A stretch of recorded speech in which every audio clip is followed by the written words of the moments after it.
Hi all எல்லோரும் எப்படி இருக்கீங்க? இந்த நாள் இனிய நாளாக அமையட்டும். இன்றைக்கி மண்டே லஞ்ச் பாக்ஸ் ரெசிபி பார்க்கலாம் என்னென்னு வாங்க. இதுக்கு தேவையான இன்க்ரீடியன்ட்ஸ் பார்த்திங்கன்னா பூண்டு ஒரு 4 பல் பூண்டு எடுத்து வச்சுருக்கேன். பச்சை மிளகா, வெங்காயம், குடமிளகா, கருவேப்பிலை, கொத்தமல்லி, 2 முட்டை, மிளகாத்தூள், மஞ்சத்தூள்லாம் எடுத்து வச்சுருக்கேன். பூண்டு நறுக்கி வச்சுருக்கேன். வெங்காயம் தின் ஸ்லைஸ் பண்ணி வச்சுருக்கேன். குடமிளகா எடுத்து நல்லா ஒரு குடமிளகா தான் எடுத்திருக்கேன். ஸோ பச்சை மிளகாவும் நல்லா பொடியாக நறுக்கி வச்சுருக்கேன். அதுக்கு தேவையான அளவு கருவேப்பிலை இது எல்லாத்தையும் எடுத்து வச்சுட்டேன். இப்போ வந்து நம்ம சமையலுக்குள்ளே போகலாம். ஆனால் அதுக்கு முன்னாடி முக்கியமான ஒரு இன்க்ரீடியன்ட் முட்டை. 2 முட்டை நான் எடுத்து வச்சுருக்கேன். உங்கள் சாய்ஸ், நீங்கள் நிறைய முட்டை வேணும்னாலும் ஒரு 3லேருந்து, நான் வந்து ஒரு அழாக்கு அரிசிக்கு நான் 2 முட்டை எடுத்து வச்சுருக்கேன். இப்போ ஒரு கடாய் அடுப்பில் கடாய் வச்சுட்டு அதில் வந்து எண்ணெய், பட்டர் போட்டிருக்கேன் நான். நீங்கள் வேணும்னா கீ கூட போட்டுக்கலாம், இல்லைனா ஆயில் மட்டுமே கூட போட்டுக்கலாம். போட்டு பூண்டு போட்டுட்டு கூட கொஞ்சம் நறுக்கி வச்சுருக்க பச்சை மிளகா ரெண்டுத்தையும் போட்டுட்டு ஒரு கலரி விட்டுட்டு கூட வந்து கொஞ்சோண்டு மிளகாத்தூள் நான் போட்டிருக்கேன். இது வந்து நல்லாயிருக்கும், அந்த பூண்டும் மிளகாத்தூளும் சேர்ந்துச்சுன்னா அந்த டேஸ்ட் ரொம்ப நல்லாயிருக்கும்.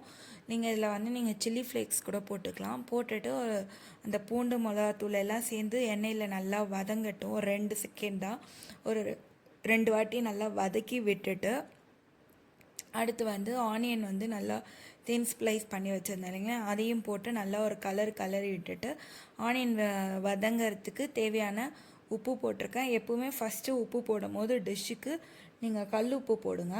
போட்டு அதுக்கப்புறம் டேஸ்ட்டு பார்த்துட்டு தூள் உப்பு போட்டுக்கோங்க. ஏன்னா வந்து அப்போ தான் உங்களுக்கு கரெக்டாக இருக்கும். இல்லைனா லாஸ்ட் மினிட்ல கல் உப்பு போட்டிங்கன்னா கரிச்சிரும்.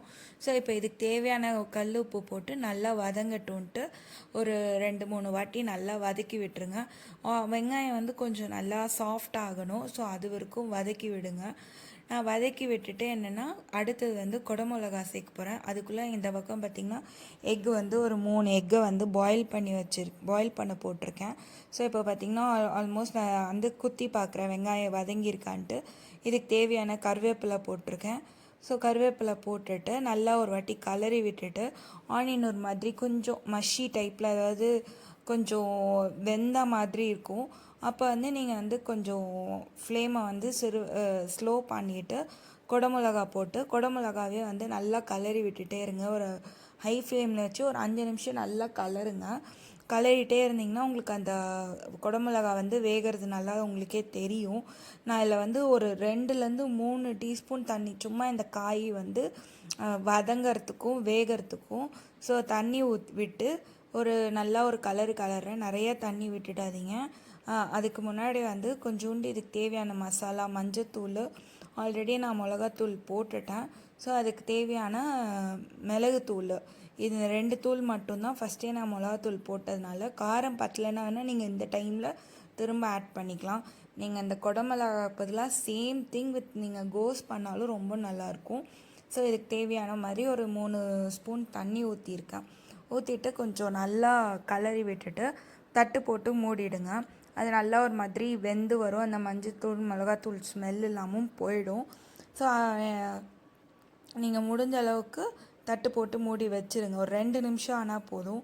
உங்களுக்கு அந்த தண்ணி வற்றிடும். தண்ணி வற்றுறது நல்லா தெரியும்.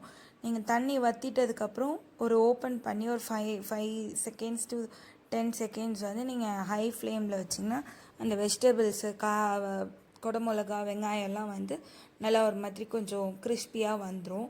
ஸோ அது வரட்டும். அதுக்குள்ளே வந்து நம்ம முட்டை மசாலாவுக்கு ரெடி பண்ணலான்ட்டு எக்கு இது பண்ணி வச்சுருக்கேன், தோல் உரித்து வச்சுருக்கேன். அண்டு இப்போ வந்து பக்கத்தில் எக் மசாலாவுக்கு ஆல்ரெடி ஒரு பேன் வச்சு அதில் ஆயில் விட்டுருக்கேன். இதில் வந்து நம்மளோட சாய்ஸ் தான். நான் இன்றைக்கி எக் மசாலா ரொம்ப சிம்பிளாக வந்து வெறும் முட்டை பாயில் பண்ணி கட் பண்ணி வச்சுருக்கேன். இப்போ பாருங்கள், இந்த பக்கம் குடமிளகா வந்து நல்லா அது எண்ணெய் காயட்டும். இந்த பக்கம் குடமிளகா ஃபுல்லாக தண்ணி ஃபுல்லாக வற்றிடுச்சு. ஸோ இதெல்லாம் ஒரு சைடு மாற்றிட்டு 2 முட்டை உடச்சி ஊற்றுறேன். அந்த முட்டைக்கு தேவையான உப்பு மிளகுத்தூளும் போட போகிறேன். ஸோ 2 முட்டை உடச்சி ஊற்றிட்டு நான் ஏற்கனவே சொன்ன மாதிரி முட்டை உடச்சி ஊற்றி ஒரு கலரிட்டு நீங்கள் தட்டு போட்டு மூடினீங்கன்னா ரொம்ப நல்லாயிருக்கும். இதில் வந்து நீங்கள் கேரட் போடலாம், கேரட்டுக்கு திருவி போட்டுக்கலாம். இந்த வெஜிடபிள்ஸ் கூட குடமிளகா கூட கேரட், இல்லைனா கேப்சிகம் மட்டும் போடலாம், இல்லைனா கோஸும் கேரட்டும் போடலாம். நல்லாயிருக்கும், ரொம்ப டிஃப்ரெண்ட்டாக இருக்கும். இதில் வந்து நல்லா ஒரு கலரிட்டு நான் என்ன பண்ணுறேன்னா தட்டு போட்டு மூடி அப்படியே ஒரு சைடு வச்சிட போகிறேன். ஒரு ரெண்டு நிமிஷம் இருக்கிற 1 நிமிஷம் அப்படியே வச்சிங்கன்னா நல்லா ஃப்ளஃபியாக இந்த கேக் மாதிரி வரும். ஸோ அது ஒரு பக்கம் இருக்கட்டும். இந்த வந்து மொட்டை மசாலாவுக்கு வந்து எல்லோரும் வெங்காயம் தக்காளி போடுவாங்க. நிறைய பேர் வெறும் தக்காளி மிளகாத்தூள் மஞ்சத்தூள் உப்புலாம் போடுவாங்க. நான் வெறும் எண்ணெய் காஞ்சுது ஒரு 4 கருவேப்பிலை போட்டுட்டு கூட வந்து ஜஸ்ட் ஒரு பிஞ்ச் ஆஃப் மஞ்சத்தூள், அப்புறம் பிஞ்ச் இல்லை ரொம்ப அதோட கொஞ்சம் இது முட்டைக்கு தேவையான அளவு நான் ஒரு 1/4 டீஸ்பூன்னு வச்சுக்கோங்களேன். இது நான் யூஸ் பண்ணுற ஸ்பூன் ரொம்ப சின்ன ஸ்பூனு, நான் டீஸ்பூனோட இது ரொம்ப குட்டி ஸ்பூன் தான். நான் அதில் தான் மெஷர் பண்ணி போடுறேன். மிளகாத்தூள் மஞ்சத்தூள் உப்பு பெப்பர் இது 4 போட்டு அந்த கருவேப்பிலை கூட கொஞ்சம் ஒரு கலரி விட்டுட்டுன்னா அந்த மசாலா எல்லாமே அந்த எண்ணெயிலே வந்து அந்த ஸ்மெல் எல்லாம் போயிடும், அந்த பச்சை ஸ்மெல்லாம் போயிடும். எண்ணெயிலே நல்லா வதங்கட்டுன்ட்டு ஒரு கலரி விடுங்க.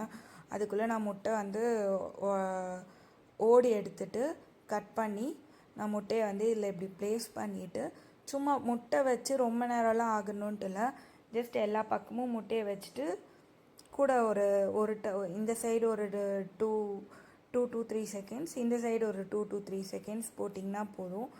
எக் மசாலா ரெடி ஆகிடும், அவ்வளோதான். இப்போ அப்படியே திருப்பி விட்டுட்டு நான் அதிலே வச்சுருவேன். அந்த எக்கு ஒயிட்டெல்லாம் பார்த்திங்கன்னா ஒரு மாதிரி நல்லா கிறிஸ்பியாக இருக்கும். ஸோ அதனால் அந்த சைடே நான் அப்படியே திருப்பி வச்சுட்டேன்னா அவ்வளோதான், எக் மசாலா ரெடி. ஸோ இப்போ வந்து இன்னும் ரைஸ் மட்டும்தான். நான் ஆல்ரெடி வந்து ஒயிட் ரைஸ் ஒரு அழகு ரைஸு 10 minutes ஊற வச்சு வடித்து வச்சுருக்கேன். இப்போ அந்த ரைஸை வந்து அந்த முட்டை கேப்சிகம் அந்த மசாலாவோட கலக்கணும், அவ்வளோதான் இன்னும் அதோட வேலை. ஸோ இந்த பக்கம் பார்த்திங்கன்னா இது நல்லா கலரி விட்டுட்டேன்.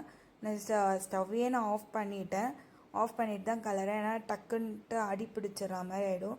ஸோ அந்த மசாலா எல்லா இடத்துலையும் படுற மாதிரி வச்சு அப்சைடோட அந்த முட்டை ஒயிட் எல்லாம் கீழே இருக்க மாதிரி வச்சிட்டிங்கன்னா அந்த சூட்டுலே வந்து அந்த ஒரு மாதிரி கிறிஸ்பியாக இருக்கும் எக்கு. ஸோ நெக்ஸ்ட்டு வந்து பார்த்திங்கன்னா இப்போ பாருங்கள் எக்கு வந்து நல்லா ஃப்ளஃபியாக எப்படி ஆயிருக்கு பாருங்கள். இப்போ இதை வந்து ஒரு சைடாக இருக்கு இல்லையா, அதை வந்து நல்லா முதல்ல ஒரு கலரிட்டு முடிஞ்ச அளவுக்கு வந்து அந்த குடமிளகா கூட நான் மிக்ஸ் பண்ணி நான் காமிக்கிறேன். இது வந்து நான் ஆக்சுவலி தப்பு பண்ணிட்டேன். இதில் வந்து முட்டை உடச்சி ஊற்றுற மாதிரி ஆயில் ஊற்றிடணும். நான் நிறைய ஆயில் யூஸ் பண்ண வேண்டாம் அப்படின்றதுக்காக இந்த மாதிரி ஆயில் இல்லாமல் ஊற்றுனதுனால லைட்டாக அது ஒட்டிடுச்சு. ஸோ இது இப்போ நல்லா குட்டி குட்டியான கரண்டிலே நல்லா கட் பண்ணி நல்லா கலரி விடுங்க. ஸோ உங்களுக்கு ரைஸ் கூட கலரத்துக்கு இந்த இது ரெடி ஆகிடும். இது அப்படியே இது கூட கடாயிலேயே வந்து நான் வடித்த சாதத்தை கொட்டி ஒரு 2 to 3 நிமிஷம் கலரி விடணும். கலரி விட்டுட்டா உங்கள் ரெசிபி ரெடி ஆகிடும், அவ்வளோதான். இது மொத்தமே வந்து ஒரு 10 minutes தான் வேலை. எனக்கு இன்றைக்கி ரொம்ப சீக்கிரமாக முடிஞ்சிருச்சு. நான் 10 minutesன்றது ரொம்ப அதிகமாக சொல்கிறேன். ப்ரிப்பரேஷன் டைமு எல்லாமே சேர்த்து பார்த்திங்கன்னா அவ்வளோதான் ஆகும். சாதம் மட்டும்தாங்க தேவை, இல்லை மீந்த சாதம் இருந்துச்சு நைட்டு உங்களுக்கு வேணா கூட நீங்கள் இதை மாதிரி செஞ்சு பார்த்துக்கலாம். அதுங்க இப்போ ஒயிட் ரைஸ் போட்டு நல்லா கலரி விட்டுட்டு இதுக்கு வந்து கடைசியாக வந்து கொஞ்சம் வந்து 2 விஷயம் போடுவேன். ஒன்று வந்து மிளகுத்தூள், இன்னொன்று வந்து கார்னிஷிங்காக எப்பவும் போல் கொத்தமல்லி. அதுக்கு முன்னாடி வந்து ஒரு ஸ்பூனில் ஒரு டீஸ்பூனில் ஒரு ஹாஃப் டீஸ்பூன் வந்து நெய் விட்டிங்களா ரொம்ப நல்லாயிருக்கும் அந்த டேஸ்ட்டு. டிஃபன் பாக்ஸில் பேக் பண்ணி கொடுத்து அதை ஓப்பன் பண்ணும்போதே ஸ்மெல் ரொம்ப நல்லாயிருக்கும். ஸோ நீங்கள் செஞ்சு பார்த்துட்டு எப்படி வந்துச்சுன்னு எனக்கு மறக்காமல் கமெண்ட்டில் சொல்லுங்கள். இல்லை வந்து நான் பெப்பர் வந்து உங்கள் காரத்துக்கு ஏற்ற மாதிரி போட்டுக்கோங்க. நான் வந்து இந்த ரைஸ்க்கு எவ்வளோ பெப்பர் தேவையோ நான் ரொம்ப ஸ்பைசியெல்லாம் போடலை, கொஞ்சமாக தான் போட்டிருக்கேன். ஸோ இப்போ இதில் போட்டு மிளகுத்தூள்லாம் போட்டுட்டு நல்லா ஒரு கலரிடுங்க. அது இருக்கும் கொஞ்சம் கேஸ் ஃப்ளேம் வந்து சிம்லே இருக்கட்டும், ஹைலெலாம் மாற்றிடாதீங்க, ரொம்ப அடி பிடிச்சிட்ற மாதிரி ஆகிடும். ஸோ போட்டுட்டு நான் நல்லா ஏற்கனவே சொன்ன மாதிரி கீ போட்டு ஒரு கலரி விட்டுட்டேன், அவ்வளோதான் ரெடி. இதை நீங்கள் அப்படியே லஞ்சுக்கு டின்னருக்கும் நல்லாயிருக்கும், லஞ்சுக்கும் நல்லாயிருக்கும். இல்லைன்னா நீங்கள் எங்கேயாச்சும் வெளியில் போகிறீங்க பிக்னிக் அந்த மாதிரி 1 day ட்ரிப் மாதிரிலாம் போகிறீங்கன்னா காலையில் எழுந்து சீக்கிரம் செய்யறதுக்கு ரொம்ப ஈஸியாக இருக்கும். ஏன்னா இதில் வந்து வெஜிடபிளும் யூஸ் பண்ணியிருக்கோம், ப்ரோட்டீனும் போட்டிருக்கோம். ஸோ இதில் வந்து எல்லாமே பேலன்ஸ்டாக இருக்க மாதிரி இருக்குது. கார்ப்ஸுக்கு ஒயிட் ரைஸும் இருக்குது. ஸோ ஸோ நீங்கள் இதில் கூட சாய்ஸ் ஆஃப் வெஜிடபிள்ஸ் நம்ம இஷ்டம் தான், நீங்கள் போட்டுக்கலாம். கேரட்டு, பீன்ஸ் கூட வந்து நீட்டாக கட் பண்ணி போட்டுக்கலாம். குடமிளகா போட்டுக்கலாம். கேப்சிகம் ரெண்டும் ஒன்று தான். கோஸ் போட்டுக்கலாம். இந்த காய் எல்லாமே போட்டிங்கன்னா நல்லாயிருக்கும். நான் டேஸ்ட் பார்த்துக்கிறேன். பக்காவாக ஆயிடுச்சு. ஸோ இதுதான் இன்னைக்கான லன்ச் ரெசிபி. நான் இப்போ அடுத்து என் ஹஸ்பண்ட்க்கு நான் லன்ச் பாக்ஸ் பேக் பண்ணோம். சரி, தேங்க்ஸ் ஃபார் வாட்சிங். நாளைக்கு நான் வேறு ஒரு ரெசிபியோட உங்களை நான் பார்க்குறேன். Thank you so much. ஏதாச்சும் சஜஷன்ஸ் இருந்துச்சுன்னா மறக்காமல் கமெண்ட் பண்ணுங்கள். பாய்.